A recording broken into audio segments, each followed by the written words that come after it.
Hello everyone, welcome and thank you for joining this BSI webinar on how Agri-Tech can advance the transition to net zero. This webinar is part of BSI's Net Zero Week. I'm Emily Field, the food sector lead here at BSI. With me today behind the scenes are my colleagues Doris and Louise to help with all things technical.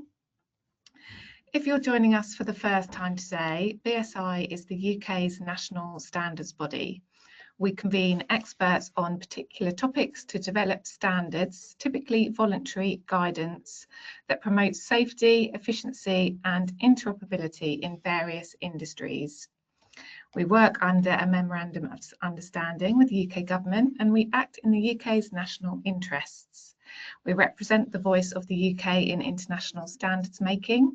And our goal is to ensure through standards we support business and society accelerate towards a sustainable world. So thanks for joining us today. So a few housekeeping points. This is a listen-only webinar that is being recorded. There will be time at the end for questions, so please do post your questions into the Q&A function. If you experience any technical difficulties, please submit your issues via the Q&A function and Doris and Louise will respond to those as quickly as they can. After the webinar, we will be sending out a feedback survey to help us continuously improve how we deliver these webinars. So we really do appreciate you filling those surveys, and once the survey is completed, you will receive a link to the recording of the webinar.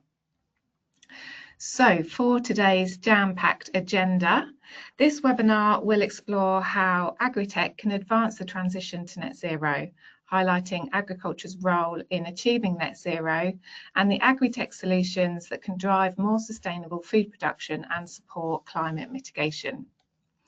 We have a great lineup of speakers joining us today. First, we have Vera Erie from Scotland's Rural College to discuss agriculture's role in reducing emissions, looking at the analysis for the Climate Change Committee's 7th carbon budget for agriculture and land use. Then we'll have Jonathan Scurlock, a Chief Advisor of Renewable Energy and Climate Change from the National Farmers Union, here to talk about net zero farming and the role of tech. Following Jonathan, we have Sarah joining us from DEFRA. Sarah's Senior Policy Advisor and will be looking to discuss growth in the sector and government priorities. And finally, we have Tim Coates joining us. Tim's a third-generation mixed farmer, co-founder and Chief Customer Regulatory Officer at Oxbury Bank, amongst many other roles. And Tim is joining us today as Chief Investment Officer at Great Yellow to discuss financing the transition to net zero. There will be time at the end to ask questions. So once again, please do submit those through the Q&A function and we'll make sure we post those to the panelists. So that leaves me now with the pleasure of introducing our first speaker, Vera.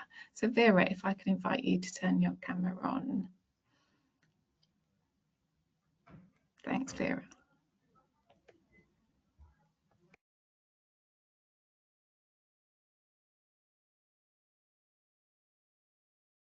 Oh, you're on mute at the moment, Vera. Yes, thank you. Thank you very much, Emily. I'm taking control of the slide, so hopefully that will work. Welcome, everybody, and a big thank you for Emily and the BSI team for inviting me to this webinar series.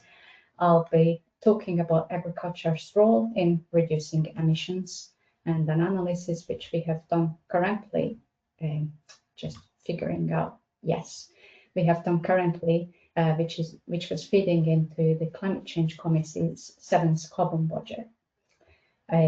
I'll show you snippets of the methodology and snippets of the results and discuss two implications very briefly on policy development and also on the data. Our core team currently consists of Michael McLeod, Daniel Fletcher and myself, and we have a wider SIUC team who's supporting this kind of work for over 15 years. As most of you in the audience would know, agricultural emissions mainly consist of methane from livestock production, nitric oxide from livestock production and soil activities, crop production, and also carbon dioxide both from land and energy use in agriculture. Agricultural land use can also sequester carbon both in above ground biomass and in the soil. What you can't see on the picture is the non-direct emissions which food chain is responsible for, which include pre-farm emissions such as fertilizer production emissions, but also post-farm activities from packaging to food waste. We know that in the agriculture sector, very little has changed in terms of emissions in the past 35 years in the UK. This has been the most stubborn sector across the economy, with only 15% reductions in this period of time. However, there is a glitter of hope for some improvements recently. The latest progress report of the Climate Change Committee, published earlier this year, has shown that some of the indicators are not looking too bad. For example, peatland restoration is picking up, the per hectare area restored per year, and ruminant livestock numbers are slowly decreasing according to the recommendations of the CCC. And now a little bit more about the recommendations of Climate Change Committee's last pathway, which was published as part of the 7th carbon budget this summer. It's called a balanced net zero pathway for agriculture, and it consists of 4 pillars. And these 4 pillars are mainly, the first one is a major shift in production and consumption of the different commodities, shifting away from livestock towards more plant-based agriculture and food consumption. The second pillar is doing more carbon sequestration, temporary carbon storage, as afforestation and wetland restoration on the land, which is freed up by producing less livestock, because livestock is very land intensive. The third is reduction of food waste, and the fourth is the implementation of low carbon farming practices on roughly 2/3 or 3/4 of the farms. And this is the part where I would like to talk a little bit more on the following slides. This orange bit, which you can see, this area, is a consolidation of our analysis, in which we looked at a couple of dozens of on-farm technologies, how much they can reduce emissions and how much they cost. This is how the analysis looks like, the results for one particular year. In this case, it's 2035 in the UK agriculture. This is the mitigation potential in business as usual agriculture. On the x-axis, you see that the total mitigation potential would be around 5.5–6 megatons CO2 equivalent under around 200 pounds per ton CO2 equivalent social cost of carbon. So that means this whole x-axis between 0 to 6 is roughly how much we can reduce emissions annually in 2035 as an effort of implementing around 30 mitigation measures on farms. Just to make a bit better understanding of what these rectangles represent, each rectangle is one technology which farmers can do. And in the first one, I show you that the width of the bar is how much greenhouse gas reduction is possible by many farmers implementing it on their farms in the UK. This particular mitigation measure is clover in the sward, so using biological nitrogen fixation is grass production instead of nitrogen fertilizers. The height of the bar is the greenhouse gas cost, the abatement cost of the practice, which in this case is negative, minus 200 pounds per ton CO2 equivalent, because according to our estimates, the total cost of the farmer is negative, so it would be savings mainly because of the reduced nitrogen use. The area of the rectangle is multiplying the cost with the GHG cost with the GHG reduction, which gives you the financial cost of the practice on farms. Putting all of these mitigation measures together, also accounting for the interactions to them, gives us this whole curve, which is called a bottom-up marginal abatement cost curve, because at any point it shows you the marginal cost of reducing the emissions 1 more ton of CO2 equivalent.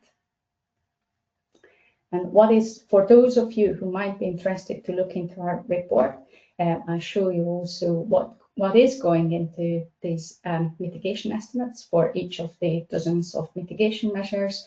We look at 4 key aspects of it. This is an example for a methane inhibitor for ruminant production, and strain-up in particular. We look at the applicability, what proportions and what types of livestock one can apply it, what is currently used. For strain-up, it's almost zero. It is used on some farms, but not many.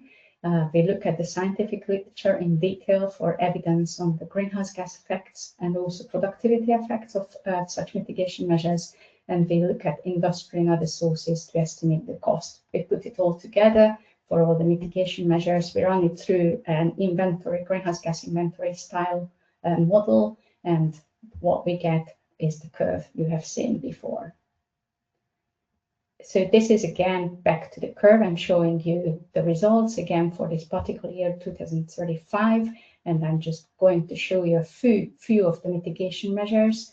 The first one is the grass legume production, so using biological nitrogen fixation, which would provide on average quite substantial savings and a large abatement in the UK.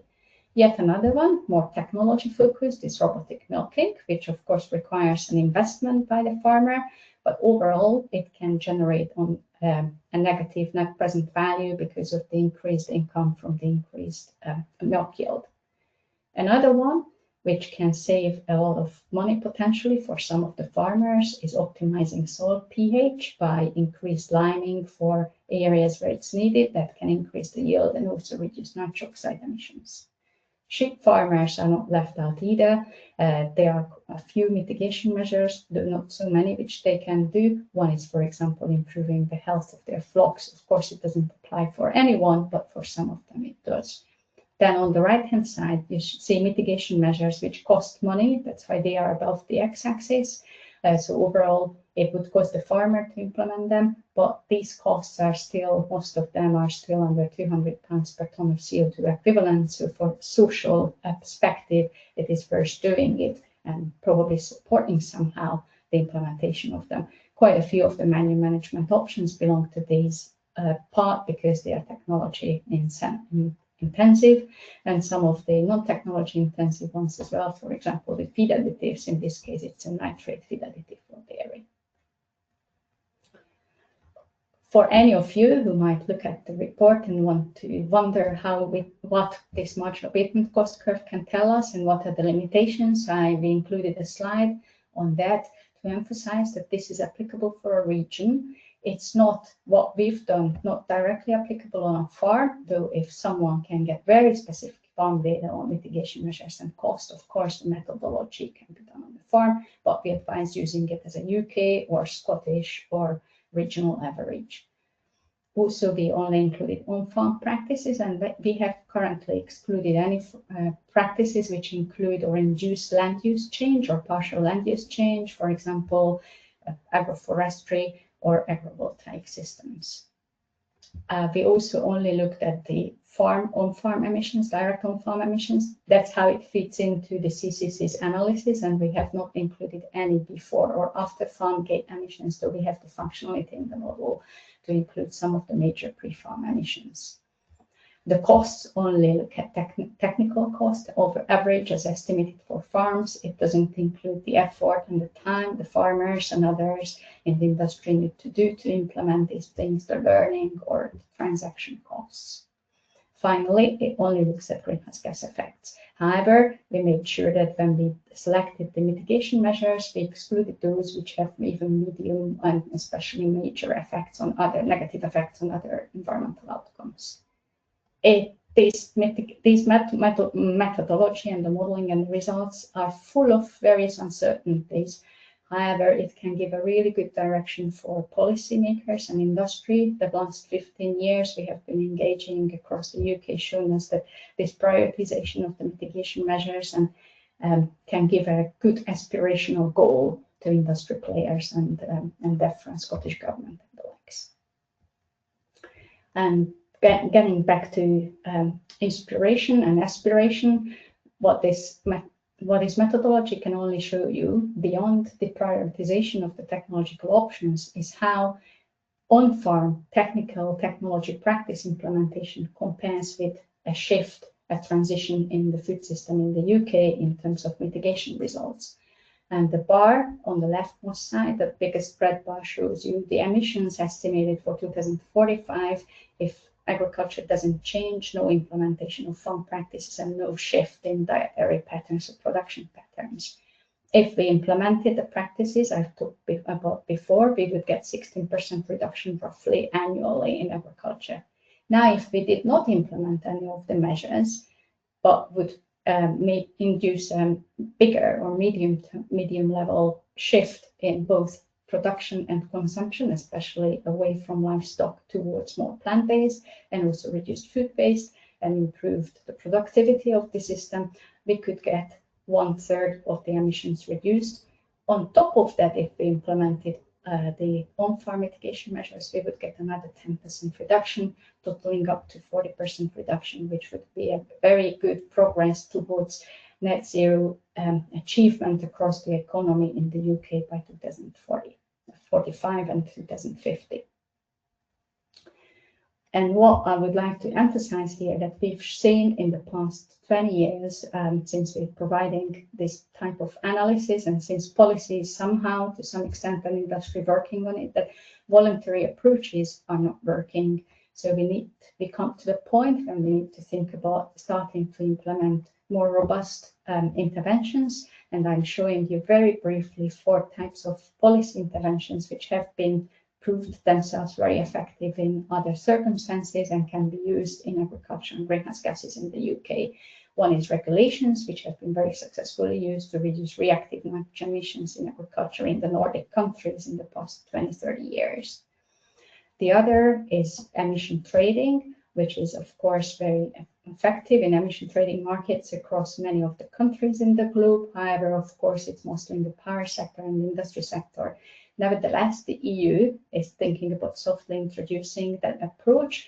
Starting in 2028, they will have a voluntary system to account for carbon farming, reducing emissions and increasing sequestration. That will be voluntary and only introduced in 2028.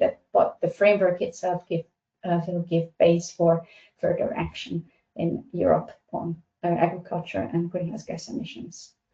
And taxing is another very strong can be another very strong pricing instrument to reduce environmental pollution. Denmark is spearheading this activity. They are going to introduce very soon livestock methane taxation and later on fertilizer taxation, though right now the fertilizer taxation will be a negative one and any savings in fertilizers will be subsidized. And finally, we can think about environmental taxation at the food consumption level. We know that we have many environmental taxes already implemented in the UK and beyond, and very successful food health taxes too, just combining the two, focusing on healthy and sustainable food and taxing food items and consumption that way, very, very slowly introducing, while of course looking after vulnerable groups can be another efficient way to reduce emissions across the food chain. And finally, some of you might be interested in what is data and how the data flows are happening now and how that can help in moving towards more sustainable agriculture, both by the private sector and the public sector. And I show you what I understand about all the data flowing into these activities in agriculture.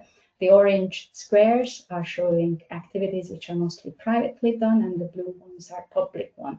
And these are records and data generated by the farmers, third party, for example, by satellite or aerial observations, and of course, scientific research experiment. And all these data are collected in many, many different activities across the years by many players, for example, government census and surveys, farm calculators, supply chains, scope 3 reporting, and various agricultural company data collection. And what I would like to show you mainly is that all of it fits to a plethora of activities, all linked to reducing or accounting for monitoring greenhouse gas emissions, from carbon food labeling, which is quite a niche activity, to UK greenhouse gas and ammonia inventory, voluntary carbon markets, and scientific modeling, you name it. What is really important to note on all this is that there are loads of data flying around and they are not joined up. So there is potentially a very big opportunity here, by thinking about how to join up and how to link this data better to serve both public and private interests towards sustainable agriculture. So I would like to leave you with two main messages from my presentation. And one is that reducing emissions from agriculture on farms, implementing technologies and practices are key and very important in our mitigation effort. However, even more important and crucial will be a transition in the food system, which we have to initiate now to achieve the economy-wide net zero goal. And the second one is that, again, starting as of today, policy and industry and the wider society need to think about what kind of stronger policy goals and policy instruments can be developed from today and tomorrow, and how to support those with linking up more data and more information in the system. Thank you very much. Thank you so much, Vera. That was great scene setting and so much there to absorb. I'm sure there'll be plenty of questions coming your way towards the end. Jonathan, we will now move straight over to you. Good to see you up there on screen, and we will now be hearing about those on-farm mitigation measures and how farmers can implement technologies to help us with those emissions. So Jonathan, over to you. Thank you very much, Emily, and good afternoon, everybody. So I think I'm going to show probably more photographs and fewer graphics and diagrams and so on. So really talking about, examples of Agri-Tech, that some of which we're already seeing applied in our sector, some of which, we certainly want to encourage our members to invest in. So just starting with that first slide, and I'm a senior advisor at the National Farmers Union. I've been there actually 19 years now, with an oversight of the whole area of sort of renewable energy, mitigation of climate change, and progress towards net zero. But here we have a couple of examples of the sort of things that many farm businesses are already doing, embracing new technologies, in this case rooftop solar for agricultural production and processing, or developments in technologies like anaerobic digestion at different scales. Here a relatively small example which can be applied to individual dairy farms, and these are making a contribution already towards sort of farm self-sufficiency as we start to see progressive electrification. But anyway, just to move on to the next slide, a little bit more background. Yes, there we are. A little more background about ourselves. So we're the largest agricultural trade body, 44,000 odd members, businesses involved right the way across all kinds of farming.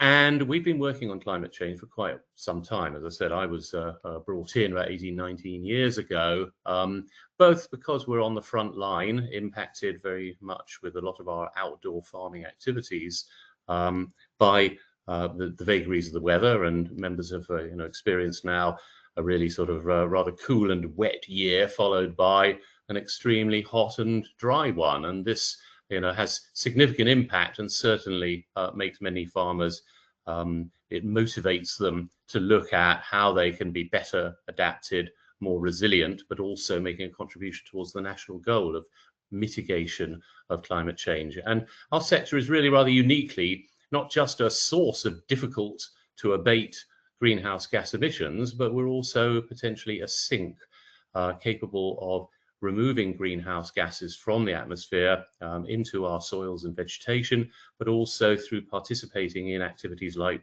renewable energy production and the production of renewable energy and bio-based economy feedstocks that will progressively replace fossil fuels, not just in energy production, but out into sort of petrochemicals and materials.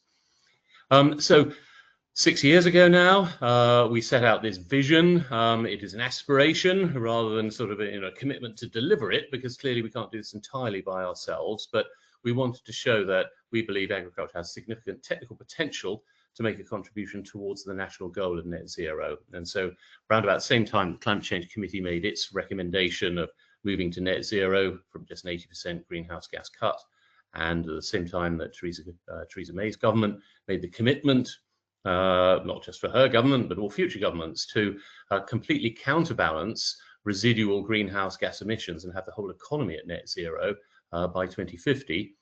So our contribution towards that, we focus on 3 key themes or pillars, talking about pillars again, and we recognize that, you know, we and other sectors have all got to move in this direction, and some sectors of the economy may indeed need to get to net zero well before 2050. Contribution that we're making at the present time, you know, a significant amount of renewable energy production across solar, anaerobic digestion, example you saw just earlier. We're looking now to return to onshore wind power in government policy and further opportunities for farmers to be more energy self-sufficient as they progressively electrify their businesses. Key thing being that we've got to make progress both on climate change and you know, the context of biodiversity loss. There's a biodiversity crisis as well, and so this has then all got to be wrapped up into things like future government policy on land use. So next slide, please. And our approach, we believe, has stood the test of time. As I said, this was a commitment 6 years ago, since when we've seen things like the government, I think it was commissioned by the Liz Truss Premiership, Mission Zero, an attempt to see whether the move to net zero would work in phase with growth or whether it would actually hinder growth in the economy. Conclusion came back, no, green growth is the way to go. This is also, if you look at the logo there for COP30, the upcoming International Climate Summit, it is being driven by international policy and supply chains and economic transformation, new technologies emerging, not just in our country in isolation, but around the world. So we have been actively participating, and we will have some representation even at Belém in Brazil in November.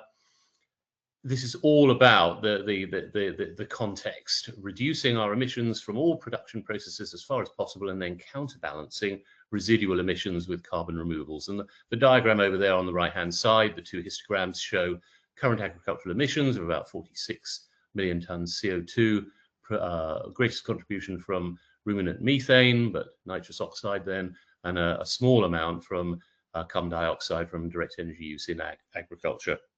And the 1, 2, 3 are essentially our 3 pillars of how we tackle this.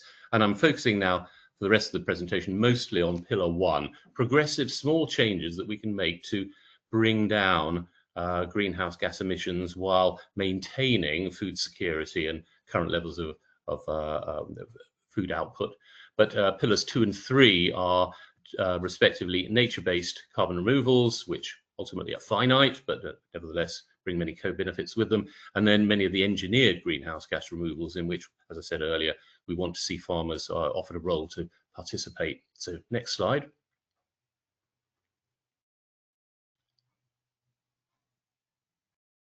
There we go. So many categories of low carbon agri-tech. Some of these, you know, as perhaps illustrated by Vera, the sorts of things that could be part of a marginal abatement cost curve, where you can assess, you know, the greenhouse gas mitigation and the cost of the mitigation that can be delivered by different technical, you know, the uptake of different technological approaches.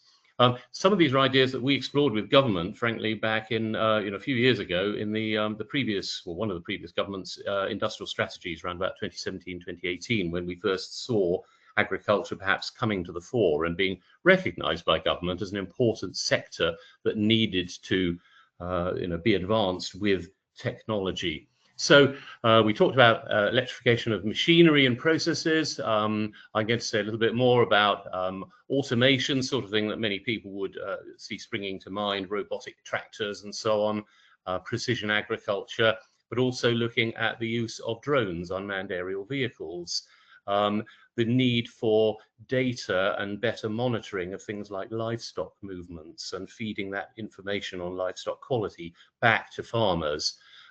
New methods of production, which can perhaps be made more modular, not just what we would sometimes call vertical farming for protected horticultural crops, but perhaps just modified forms of protected horticulture involving sort of modular tray-based systems that could be moved around very promptly through different parts of the protected crop environment.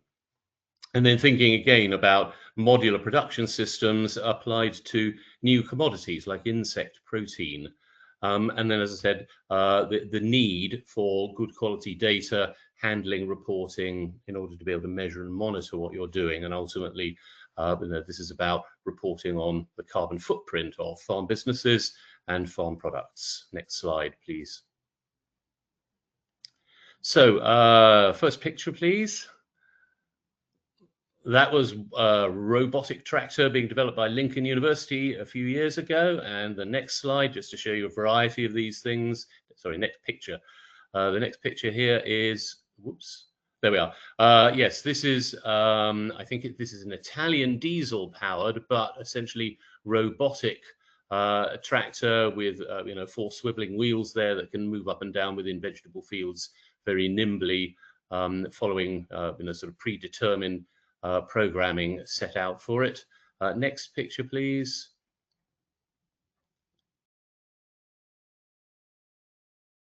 Here's one I saw at a big agricultural show, the cereals event. It's appeared there several years running now, from Denmark. It looks a little bit like a First World War tank, doesn't it? But essentially driverless tractor, but reverse compatible with conventional cultivation machinery. It can be mounted at the front or the rear, and this thing again can just be programmed to go up and down by itself, regardless of weather conditions, perhaps even regardless of whether it's daytime or nighttime, if it is able to use infrared guidance. So this can be definitely about driving the productivity of field operations. And last slide, please. Last picture. Next picture. There we are. This is also from Denmark. This is the farm droid. So this is solar powered, and essentially you've got a sort of a tool. A tool mounting system underneath it, which can carry out cultivations, and this machine can be used for essentially cultivating a field, putting down vegetable seeds, and then remembering where everything is growing, and is then able to come and cultivate and weed around them, all on the basis of what's essentially in its own solid state memory. Relatively slow working rate, but very good, and quite a number of those have already been sold and are being used right now in places like Shropshire and Herefordshire for vegetable growing. Next slide, please. And then drones, or unmanned aerial vehicles, to use the other acronym. Different sizes. The big one down there on the ground at the moment, rather limited in its application in Britain and the EU at the present time. We do need regulatory reform in order to be able to drive the uptake of these, because otherwise we're seeing other countries racing ahead using these, in large numbers, and potentially outcompeting our own domestic producers. So at the moment, we can use these for broadcasting seeds and for things like monitoring livestock. There are limitations in terms of applying crop protection products, essentially spraying, whether it's fertilizers or spraying pesticides. But potential to expand these into considerably more uses. But as I said, regulatory reform really essential in order to get the best possible outcomes. Next slide. Insect farming. So there we are, wiggly worms. No, these are black soldier fly grubs. Once again, I'm afraid it is down to regulation to drive the level of UK farm uptake of this. We are in danger of falling behind our near competitors, because the EU's been moving a little bit more smartly than the British government, which is perhaps a bit of a tragedy given what we were supposedly told Brexit would bring for us, greater freedom to essentially set our own domestic agricultural policy. But we have seen some helpful consultations coming through on regulating the use of feed-safe feedstocks on which you can then this might be, I don't know, wheat straw, sugar beet pulp, things like that, which we can then feed to insects to turn into good quality insect protein, which is then clearly, you know, excellent for poultry production, but can also be used as supplementary supplementary protein in other livestock rations. Next slide, please. And then considering this issue of collecting data, you know, there's a cow's ear tag, but we need to be able to automate this process rather than having old-fashioned paper-based systems where farmers have to essentially, you know, run around and write down their records. No, let's automate this by making use of things like near-field technology, same sort of thing that you use with your credit card whenever you pay, or you can put on your mobile phone in order to buy a coffee. Let's bring that technology into the agricultural sector and replace the paper-based cattle tracing systems with these modern proposals. Livestock information system is the main sort of title for this program, but we want to see it speeded up, frankly, in order to perhaps in the future simply read these ear tags as animals pass through gateways. And the quality of the data that we need to report back clearly has to improve, both in terms of being able to measure things, but also then in terms of being able to monitor the level of farm uptake. And now to my last slide, please. So back to you know, electrification, and clearly this is an interesting new development. We're electrifying everything else, domestic motor vehicles. We're increasingly seeing now electric heavy goods vehicles certainly operating on urban routes, also into the bus sector, non-road mobile machinery, which is not just farming, but construction and forestry and mining as well. Perhaps the last bastion, but we're starting to see products like telehandlers, this JCB telehandler. It's a large forklift truck, essentially very commonly used on many farms. You can buy quite a range of electric versions of those at the present time, but very little yet in the way of electric tractors. And there's a prototype one, which we're about to see, I think, coming to European markets in the next couple of years from Fendt. We've heard a certain amount about other technologies like hydrogen combustion power, which again, JCB are quite keen on, but I think this is probably going to be rather more niche. It looks like essentially electrification of virtually anything on wheels is going to be the future. And once again, this is another route towards cutting the carbon footprint of agricultural operations. Thank you very much indeed for your attention. Thank you very much, Jonathan. Great to see those images of the machinery in field, and to hear that 75% of the UK land is under farming. That's a significant number. Thank you very much. We will move straight on now to Sarah to hear about DEFRA's priorities in driving growth in this sector. So Sarah, over to you. Thanks very much.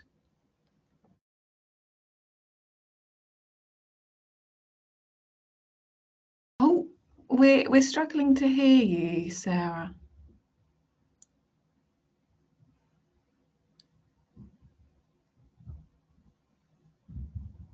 We still can't hear you. No sound.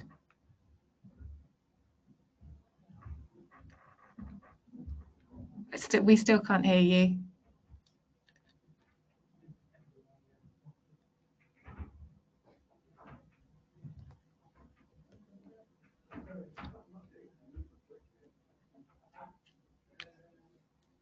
There's no sound still.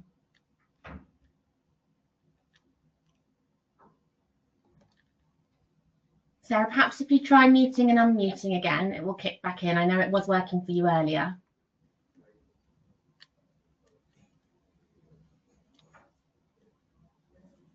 Apologies, everyone. We'll just troubleshoot this microphone issue and we'll be back up and running shortly. We can't, no. So Sarah, if you just try your settings in the top right-hand corner, go into the cog there, and we'll just see if it's somehow clicked out of your microphone setting maybe. So if you click onto your cog, and can you see there's a list of microphones there? If you just click through and try each one, and we'll see if any of those kicks in for us.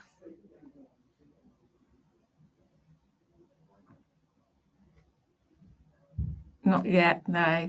Thanks all for your patience. Hello. Oh, yeah, there we go. Can you hear me? We can, yes, yeah, well Oh, done. okay. Thank you. Sorry about that, everybody. Not sure what happened there. So I'm Sarah Kaya. I work in the Agri-Tech policy team within DEFRA. I'm going to talk a little bit about the priorities for the Agri-Tech sector, the government priorities for the Agri-Tech sector and Agri-Tech sector growth. If you move on to the first slide, please. So Agri-Tech is recognised as a priority sector within the Industrial Strategy Advanced Manufacturing Sector Plan. And it really signals the government's the priority government puts on Agri-Tech as a sector, and that covers both all precision tech within the Advanced Manufacturing Sector Plan, so smart machines, robotics, data management systems, sensors, as well as controlled environment systems, as well as wider engineering biology in the digital and technology sector plan as well. So Agri-Tech has really been recognised as a key priority for government, recognising its potential for growth. Within that is also, of course, key to the future of sustainable and more productive farm operations. If you move on to the next slide, please. So Agri-Tech is recognised as having significant potential for growth, with, of course, kind of a 40 times increase over the last decade. There's kind of been a total of a sector turnover of 13.1 billion, and the commitment within the Industrial Strategy Advanced Manufacturing Sector Plan is for that to increase to 20 billion by 2035. So there's real significant potential for further growth within the Agri-Tech sector, and that has been recognised by government. If you could move on to the next slide, please. So the government commitments to Agri-Tech sector are threefold. One, increasing dependency on public investment and increasing private investment, really supporting the commercialisation of small and medium-sized businesses, increase in kind of automation within priority sectors such as horticulture, reducing the reliance and the need for seasonal labour, and again that kind of commitment to Agri-Tech sector turnover of at least 20 billion by 2035. And government plans to achieve that through committing at least a further 200 million through its flagship farming innovation programme, as well as DBT also committing to supporting businesses with gaining access to priority international markets through its Agri-Tech Export Accelerator programme. Could you move on, please?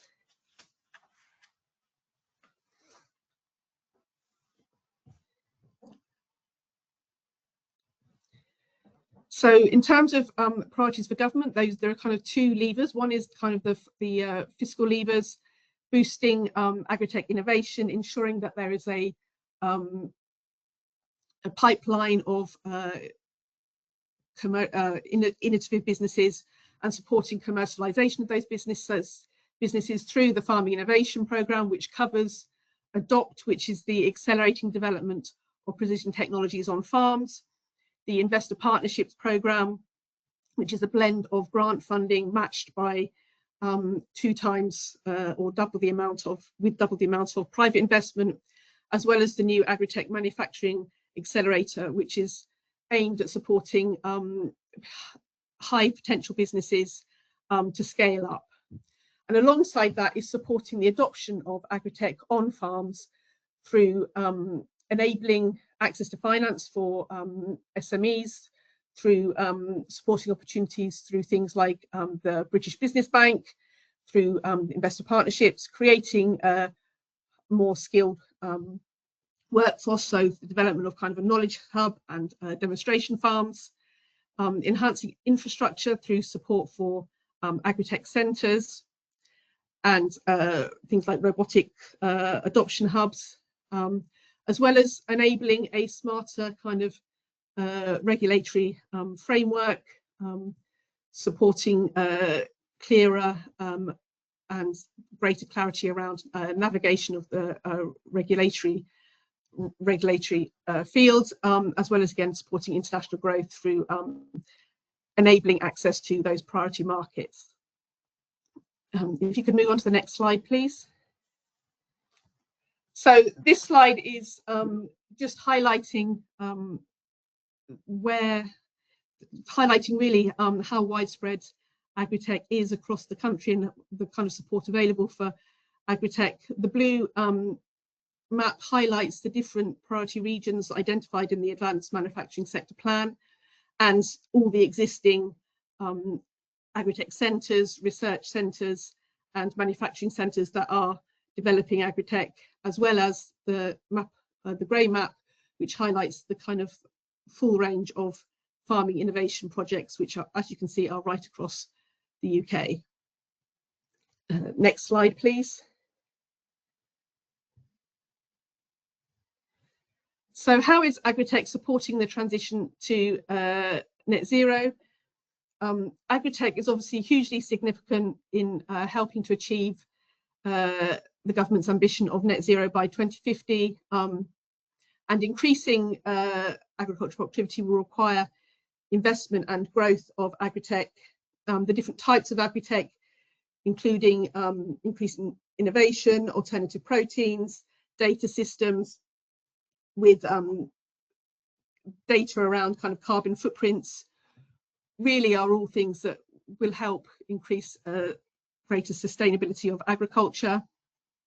The Farming Innovation Programme is the government's flagship programme, and to date there's been over 300 projects, or around 300 projects, and over 150 million invested through the FIT programme. There have been 2 specific thematic competitions, specifically focusing on more sustainable agriculture. The Climate Smart Farming competition, which took place in March 2022, allocated over 16 million. And just recently, I think in May this year, there was the Low Emissions Farming competition. That competition is currently being assessed, but the funding of up to over 12 million will be allocated from that competition. The 200 million further commitment until 2030, it's quite possible that there will be, as part of business planning, there will be further thematic competitions that focus on sustainability and net zero aims. Next slide, please. So this is my final slide, just highlighting some of the kind of key farming innovation programme projects that has been supporting net zero aims. For example, the ultra low emission sheep using genotyping and selected breeding to reduce kind of reduced emission sheep, development of robotic vehicles powered by renewable energy, and dancing with daffodils, for example, where testing novel additives extracted from daffodils that can then be used to reduce methane emissions. So a number of projects, just as examples within the Farming Innovation Programme, that have supported net zero, and this is just a kind of small selection. I'm going to stop there and hand back to Emily, and I'm sorry about the sound issue at the start. No problem at all, Sarah. Thanks so much for that. After hearing from Tim on how tech can support on-farm mitigation, it's great to hear from you on the growth in the sector and how government is supporting that growth. So thanks very much for that.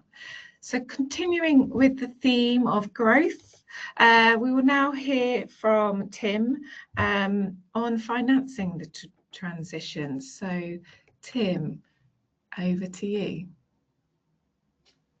Good afternoon. Thank you, Emily. Thank you to the BSI Group for organising today's session. And I realise that I've had the privilege of working with the BSI Group, with SOEC on the Agri-Calc development, with the NFU as a member, and also as a recipient of DEFRA funding as a farmer, that I'm sort of feeling very well in good company today, this afternoon.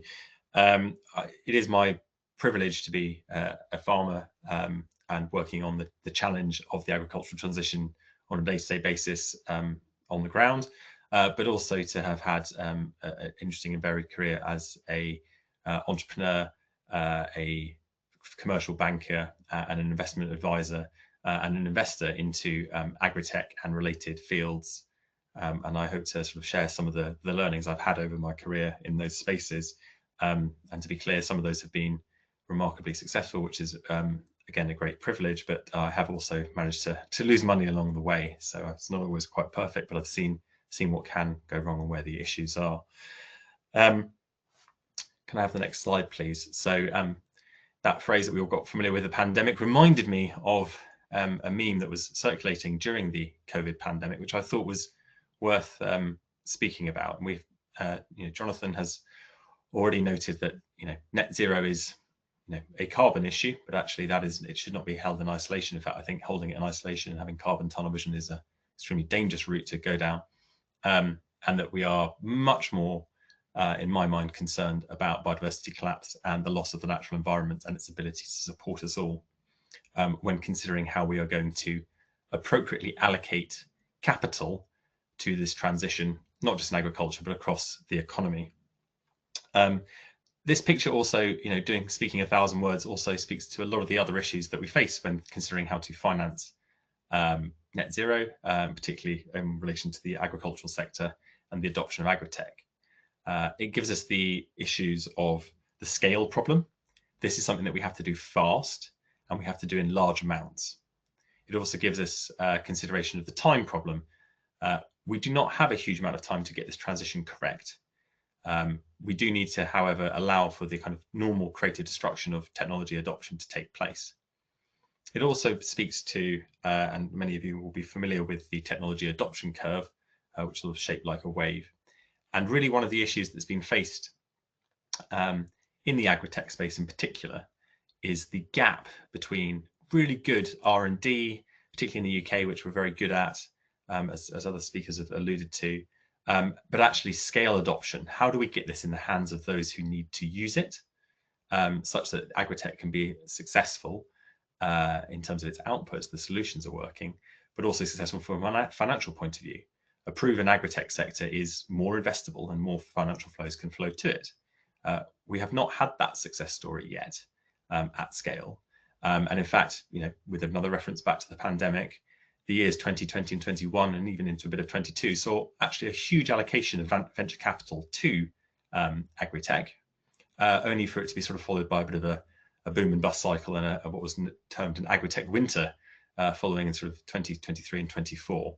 There have been some improvements recently, but it's been there's a lot of businesses that have tried to launch and failed to scale in this time. Now, I think there's 4 considerations that I'm going to keep talking about through the next sort of 10 minutes or so, which might speak to that and speak to the financing gap and this financing problem. The first is the concept of resilience. And the second, which is I think probably the most fundamental, is the problem of the customer. If we want to scale agri-tech, we need to finance it. To make that something that is worth investing in and worth supporting on a financial basis, we need to know who's buying that solution and that they're able to buy. A lot of solutions are aimed at farmers. At the moment, quite well, it's been very well publicized of late, farmers are not in a position to be taking risks on new technologies that are potentially unproven and bearing that risk. They are not financially or resilient enough as businesses. That is a problem. And so it's not just the agri-tech solutions that need good financial support, it's the farmers themselves. That will bring me on to my sort of third theme, which will flow throughout, which is the concept of blended finance. Now, that can mean many things to many people. It can mean sort of the role of public versus private money. And it can also mean co-investment where people are seeking differential returns. Now, the first is a sort of case, a particular use case of the second. But fundamentally, what we need to ensure is that the customer is able to buy, whether that's adopting new technologies like electrification. That's a huge choice to upgrade one. It's always a huge choice to upgrade one sort of farm machinery. Adopting a new technology that's unproven is a big risk and becoming increasingly difficult in any case. And then the final thing that is really matters here is context. Every farm is different. The resolution is different. But unfortunately, as to the picture, we're all facing some of the same macro level challenges that we need to address. So next slide, please. What I want to introduce is the concept, as I said, of resilience. But really, resilience is the twin sister of risk management. And risk management really speaks to how finance gets allocated. The whole risk reward paradigm is very well known. We're all used to that. Take more risk, get more reward.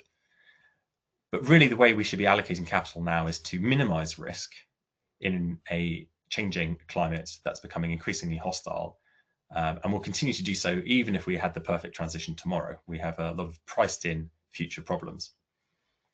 And so the big investment case now is really around resilience. Now, this is resilience of our landscapes and the assets that sit within them, but it's also food security, food chain resilience. Bluntly, the supermarkets want to know that they can still put products on shelves and consumers will buy them without huge price spikes, which would obviously upset us all as individuals, as consumers, but also governments as well if they had to deal with that level of inflation. And of course, we have seen some of this already manifesting. The best financial trade you could have made last year was on coffee futures, as that supply chain was severely impacted by global climate change. As Jonathan alluded to earlier, in the UK, more prosaically, recently, farmers have had to follow one of the wettest years on record with one of the driest and really test where their limits of production are. But it's not all doom and gloom. With a new approach to the value of what happens on farmland, that 70-odd% that is managed in the UK by farmers, to truly value actually everything that's going on the land, we can introduce a much better and more resilient financially model of farm profitability, which speaks to a more resilient future productive environment too. That's my primary goal as a farmer. I want to know that I continue to provide food, produce food into the future, and to continue to make money doing so. That is intricately linked insofar as I need to ensure that I invest in my primary assets, and that is actually my natural capital. Now, I'm speaking a lot about that investment into natural capital and nature here, but Agri-Tech is an important part of that solution. There's going to be an increasing amount of use cases for technological solutions once we think about taking into account the entire value of what farmers do on their land and how we all benefit from that with respect to the ecosystem services that flow. Food, fiber, timber are the three ecosystem services that we're used to getting from our farmed environment, but we get many more things too: clean water, clean air, flood management, biodiversity, health in general, access to nature. Many positive benefits that we have currently all treated as externalities and the farmer hasn't really considered as of any value. So we need to move away from yield metrics and start talking about other approaches, a different production paradigm generally called regenerative agriculture, and consider all of the ways we can build resilience. In building that resilience, we'll increase our profitability, which is a huge bonus to the farmer, but also that will give us the ability as farmers to buy Agri-Tech solutions that are themselves evidence that we are able to deliver against these new markets as they come on stream. For example, and they tend to be holistic. For example, I as a farmer am quite interested in the role of bioacoustics. That's a very interesting technological development going on in terms of sensing in field and the AI that sits behind the analysis of the data.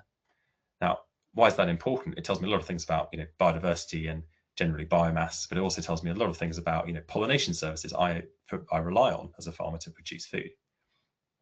All these things are interlinked, and that's just one sort of small example. In general, then, we need to be able to manage our physical environment. That might require Agri-Tech solutions. We need to manage our data, and that's something that Vera spoke about. There's a huge amount of data that needs to be knitted together here, and farmers need to become better at managing it, and we need the tools to do so. And then again, we need to be better at risk management at farm. And that again goes back to what I was talking about. That is, risk management is now resilience. And that is how financial institutions, everything from venture capital through growth equity and into banks, consider how they will allocate capital going forward. So next slide, please.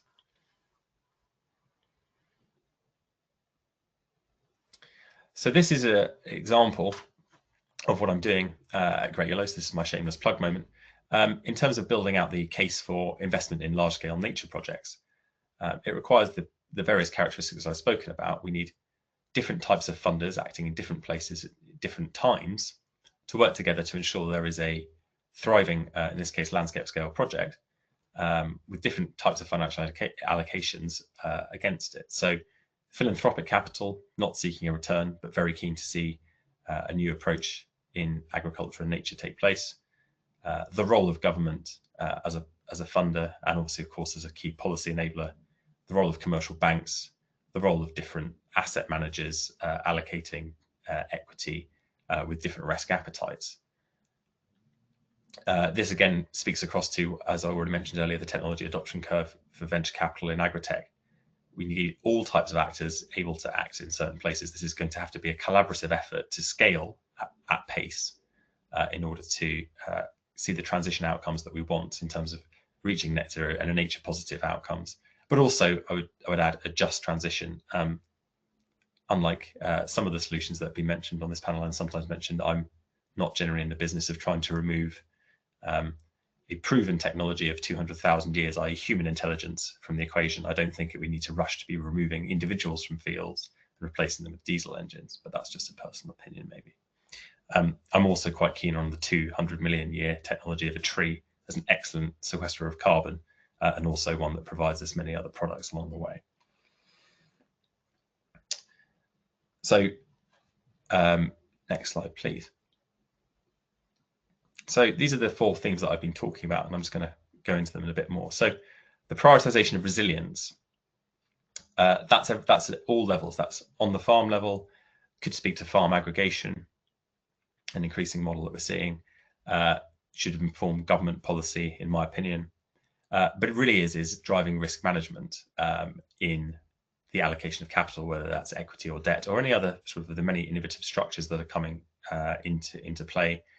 Including novel insurance products like parametric insurance, to make sure that we're appropriately managing risk as we allocate capital to scale the transition, but also scale the solutions, technological solutions that will support us doing that.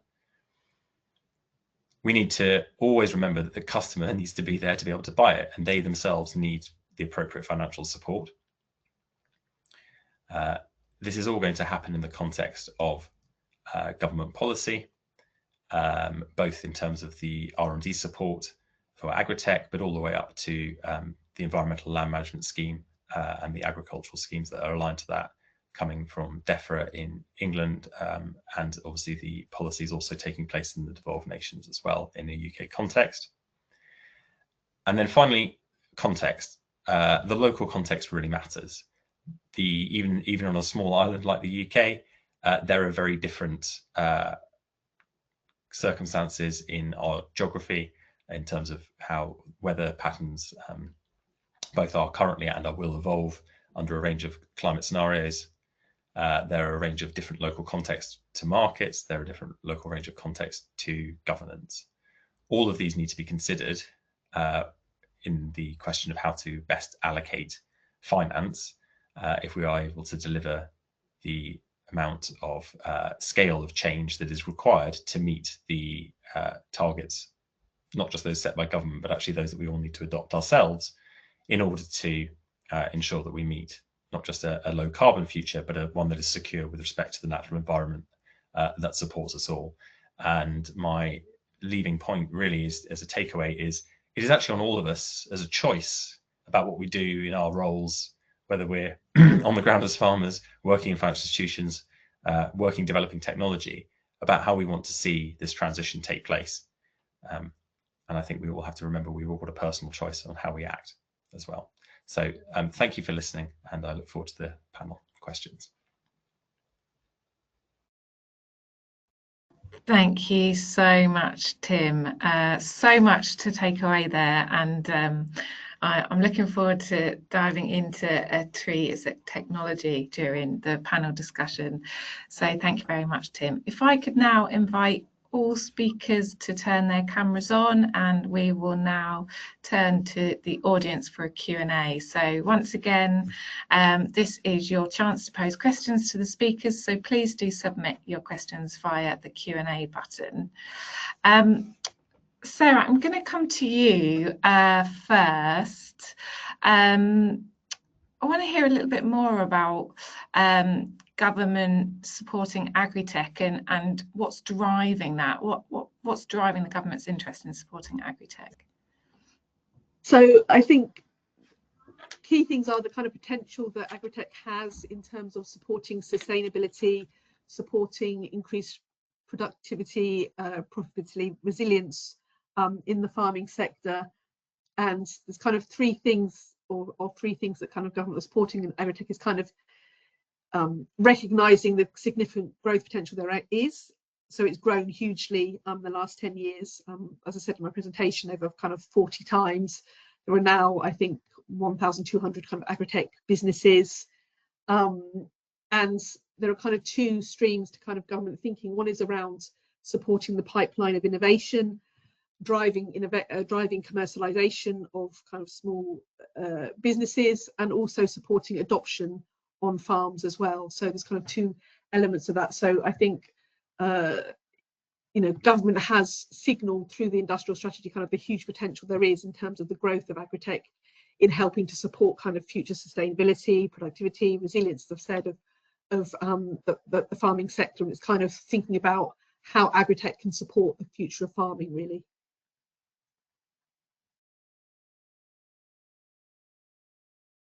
Thanks, Sarah. That's great to hear, and I think yeah, it's great to hear about those farming innovation grants as well, and particularly the Dancing Daffodils, which I'm looking forward to looking up after this call. Jonathan, I'm going to turn to you now.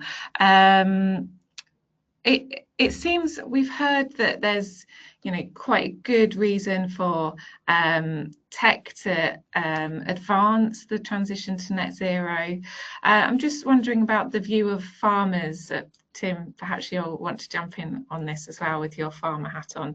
But the view of the farmers, obviously, it sounds as if there's quite a lot of high upfront costs for farmers to invest in some of this tech. What's actually kind of a driving motivator for farmers to do that? Well, we represent a very broad church of members, from early adopters through to die-hard traditionalists. Generally speaking, though, quite a lot of our members do, they look over the fence. So peer-to-peer recommendation is really important. I do balk a little bit, though, at what you're suggesting, Sarah, which is that capital grant funding from government is the only intervention that's really required. I think I did try to point out in a couple of my slides that things like the uptake of drones in multiple agricultural applications is being held back by a regulatory framework at the present time, and much the same thing with insect farming as well. We've been really slow to reform some of the sort of historic food safety controls, recognizing that here is new technology which is otherwise being held back and could yield really multiple benefits, particularly if the cost can come down far enough. The need for the UK to have a large footprint outside its own geographical area where we're importing feeds. We could be creating those feeds domestically through a whole range of alternative protein technologies.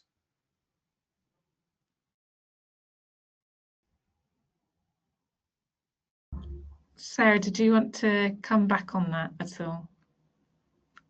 Yes, of course. I didn't mean to imply that kind of government grants are the only kind of intervention, and I think I tried to show through my slides that kind of government is thinking more broadly now in terms of the other barriers that exist. I think they're widely recognised in terms of access to finance, skills, in terms of farmers using the new technologies, and also regulations, obviously a key one and kind of quite complex. But I think government is looking at a number of ways in which it can try to remove some of those barriers and looking at kind of work in each of those areas.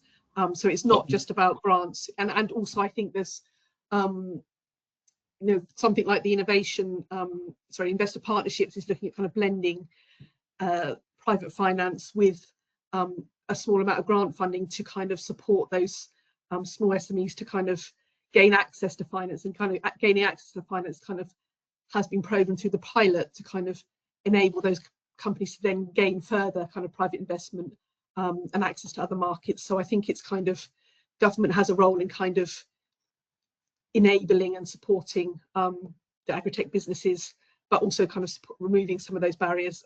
As you say, regulation is kind of a key one that kind of we are trying to prioritise at the moment. Yeah, so regulation is something perhaps that DEFRA's own arm's length bodies can do directly, but we've also been asking for recently perhaps more of a conversation between DEFRA and Treasury, and I don't know whether you'd like to come in on this, Tim. It's a lot more elegant to try and encourage investment in new technologies and ideas through enhanced tax allowances, as long as they're not too prescriptive. So we'd be looking for sort of broad categories of low carbon sustainability type technologies, which are recognized by HMRC as valid things that we want farmers to invest in.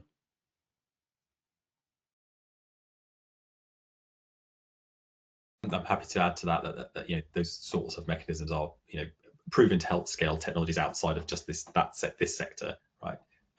So absolutely. I mean, yes, I think we would all want DEFRA and Treasury to be more joined up in general. That would be very, very welcome. And to give another example of not Treasury per se, but regulation being really very relevant, you know, there's a huge opportunity for the biochar industry in this country that is being held back by waste regulations not being looked at. Now that's all within the DEFRA umbrella. Just different parts of DEFRA need to talk to each other, which doesn't always happen either, to be candid. So you know, absolutely, government is a key enabler through policy and also action, right? And I think Sarah is saying that actually all of that's on the table. There's just always specifics we can all point to, which could be moving more quickly. And I think the important thing is that, you know, I happen not to have participated in any of the schemes that Sarah has spoken about there. Not that I don't want to. I just haven't been successful in getting the funding. But I have tried, and that's actually a thing. It's, you know, it's been a huge barrier as a farmer to try and access some of that funding. I know Adopt is trying to address that, Sarah, but it has been difficult to date at that level. It seems very much focused into, and not that this is a problem per se, into research institutions and sort of, you know, universities, etc., which is again maybe appropriate, but I think we need to see more flows into the farming sector, which is facing a lot of policy headwinds, if we're all being really honest about it as well, which again is I think biggest barrier to adoption of new technologies is uncertainty of the policy environment and the financial environment linked to it in general, most of which has been inflicted by the current government. So.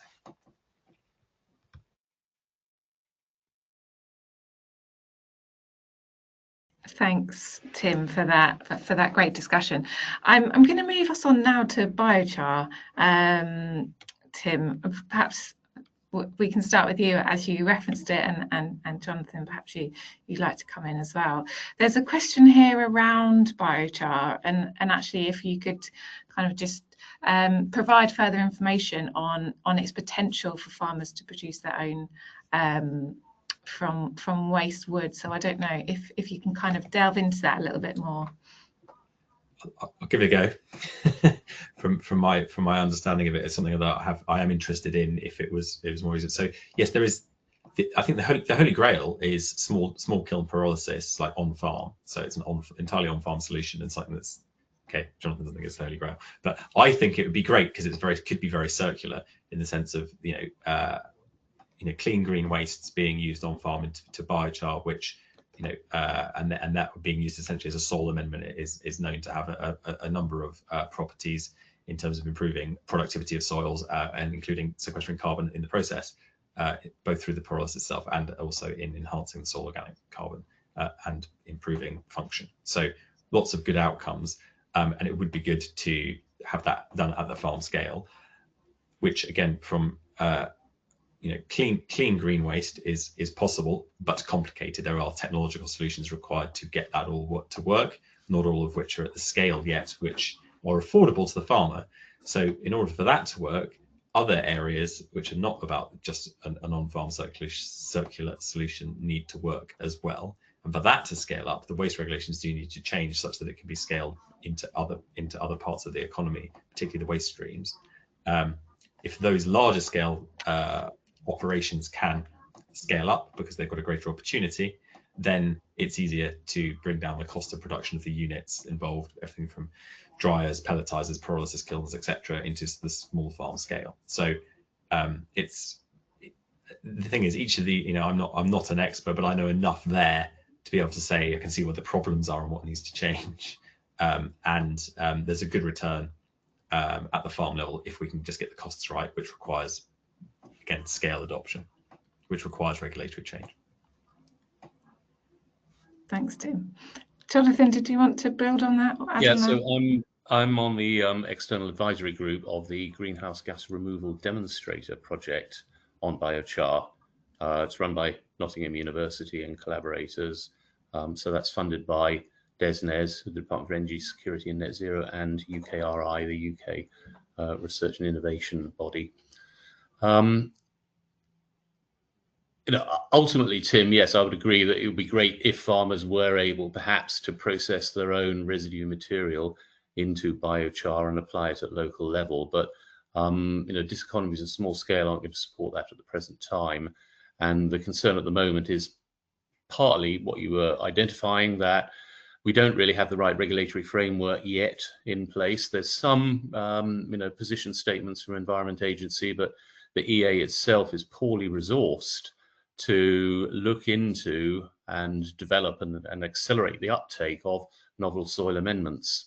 So it's not just biochar, it's also things like enhanced weathering minerals, and it's driving more uptake of partly processed manures and slurries, agricultural residues, but also fully processed and perhaps then post-processed after they've gone through anaerobic digestion.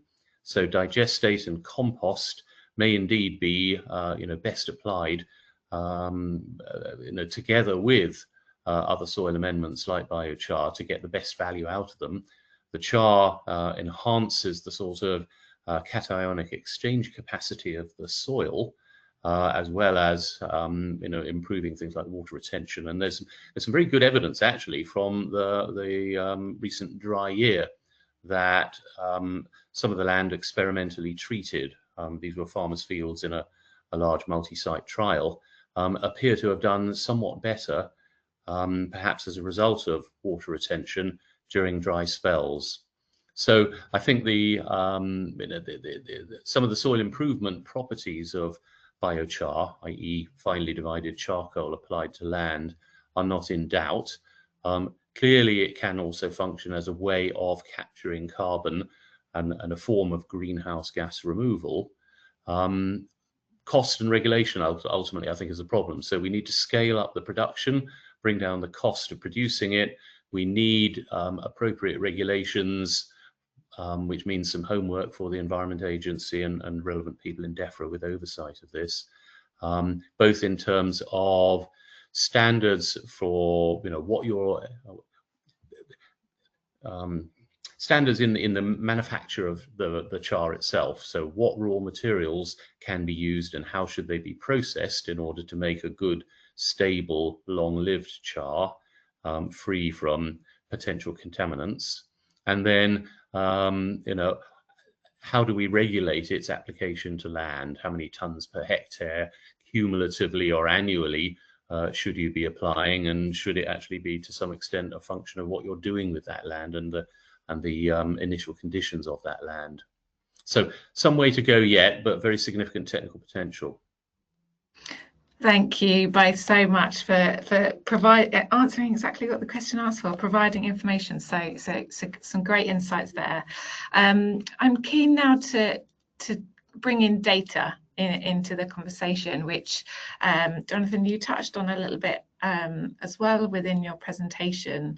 But Vera, I'm going to turn to you first and then invite the rest of the speakers to join in. So Vera, how do you see the role of data in greenhouse gas mitigation in agriculture? What is the role of data to support that?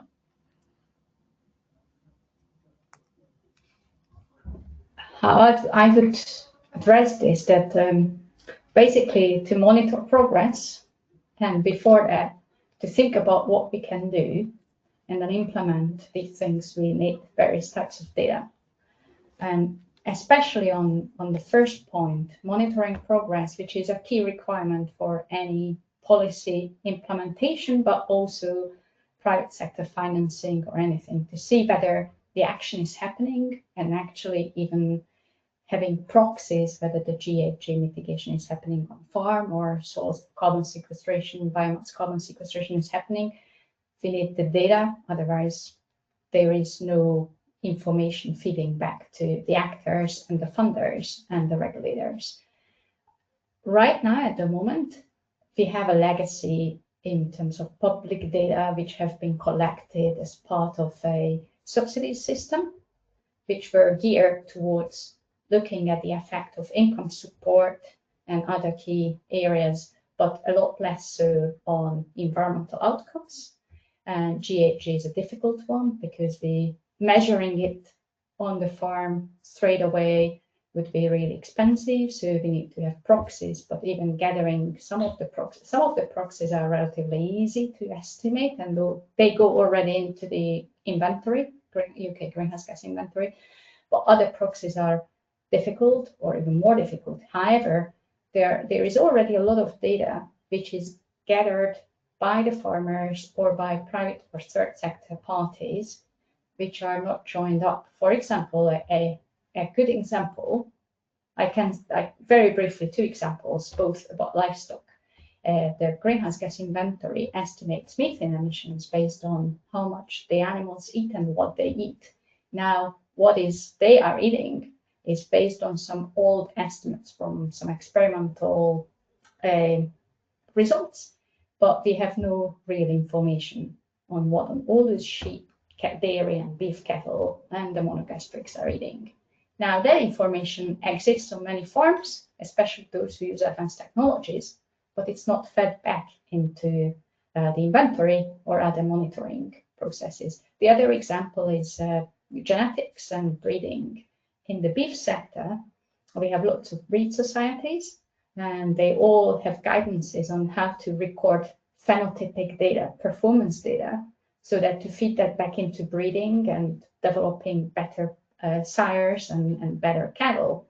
Now, the breed societies have their own standards on how to gather assumingly the same data, and there is no joining up.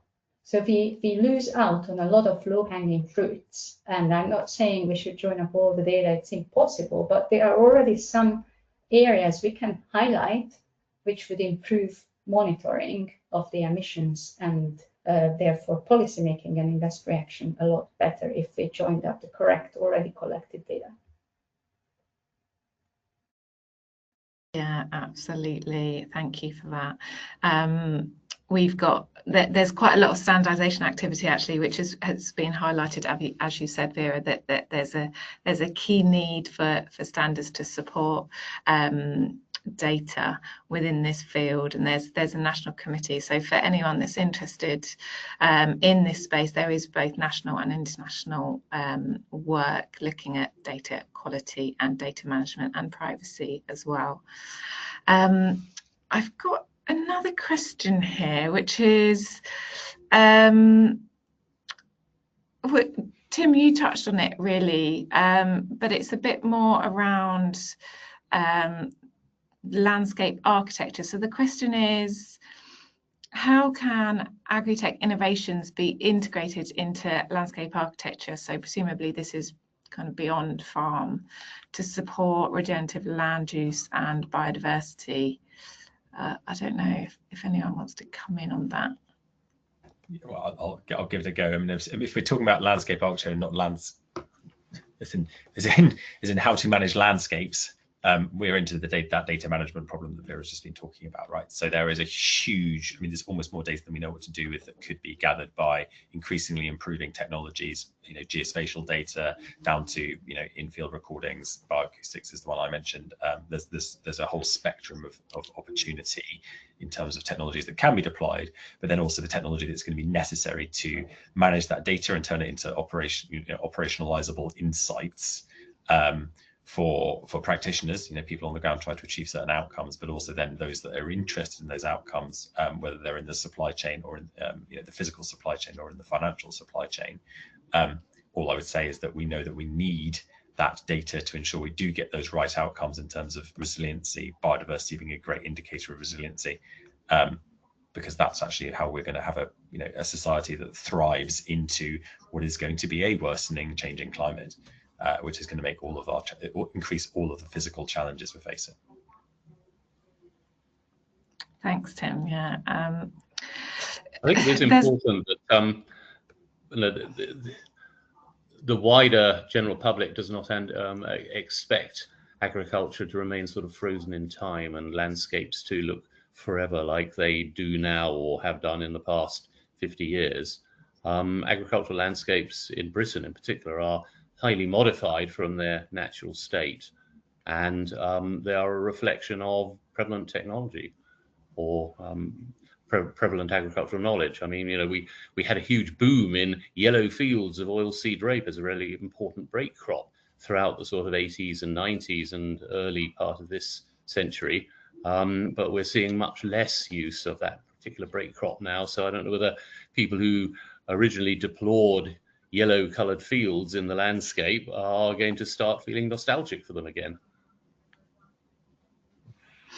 Yeah, absolutely. Thanks, Jonathan. And then, of course, we've got kind of urban agriculture as well, and that kind of space of how tech can improve urban agriculture and agriculture in cities and built up areas. Very quickly before we wrap up, I want to just turn to Jonathan. You had on your slides, and it caught my attention, kind of low carbon tech, which I think is an interesting consideration. And how much do we need to consider the potential of unintended consequences from the rise of agri-tech growth, with particular, perhaps increased energy use and things like that? Well, I don't think we'll be seeing increased energy use. This is not like a crisis of artificial intelligence and massive data centers gobbling up large amounts of electricity and cooling water. In many cases, the localization of energy production on farm is just supporting the introduction of more sort of digitized numerical control kind of precision technologies, which are by their very nature more efficient. We're able to place crop protection products much more accurately where they're needed rather than having them drifting around in the landscape. We are able to place fertilizers much more precisely with robotic application. As I said, we've got machines out there now that can remember where every single vegetable seed has gone in the ground, and not only apply fertilizer but weed around them. So we can do more with less with better technology. We don't have to fear that technology necessarily is going to somehow result in some sort of runaway unexpected impact. Brilliant. Thank you, Jonathan, very much. That feels a nice point to close on. So thank you so much to all attendees that have joined us today, and thank you very much to our speakers who have generously given our time and given some great insights. So thank you all very much indeed for joining. Just a reminder, so we are part of BSI's Net Zero Week, and there are still plenty of interesting webinars to join, and on the slide there you can see just a few more that are coming up for the rest of the week, so do check those out. And in the meantime, thank you once again for joining. Thanks all.